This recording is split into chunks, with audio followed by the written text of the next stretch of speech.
बढ़ते हैं आगे, रुक करेंगे हम खबर का। आपको बता दें कि उत्तर प्रदेश बजट सेशन का आज दूसरा दिन है। अपना दल एमएलए राहुल कोल को खराजे अकीदत पेश किया जाएगा। कल ईवान में पेश होगा योगी सरकार का बजट। ईवान के आगाज के साथ ही अपोजिशन ने जोरदार हंगामा किया था। बता दें कि कल जो तस्वीर सामने आई थी, समाजवादी पार्टी पहले असेंबली के बाहर हंगामा करती दिखी और जब गवर्नर का खिताब शुरू हुआ तो गवर्नर गो बैक के नारे भी लगाए गए। असेंबली के अंदर धरने पर बैठे दिखे थे समाजवादी पार्टी के ये जो एमएलएज हैं और आज भी जोरदार हंगामे के आसार जाहिर किए जा रहे हैं। बता दें कि आज बजट सेशन का दूसरा दिन है।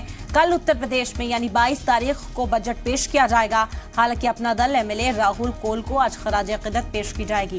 कल ईवान में पेश होगा योगी सरकार का बजट। ईवान के आगाज के साथ ही अपोजिशन ने जोरदार हंगामा किया था। आसार आज भी यही है कि सरकार को घेरने की कोशिश अपोजिशन यहां पर करता हुआ दिखाई देगा। बता दें कि समाजवादी पार्टी की ओर से एहतजाजी मुजाहरा किया गया था, धरना दिया गया था।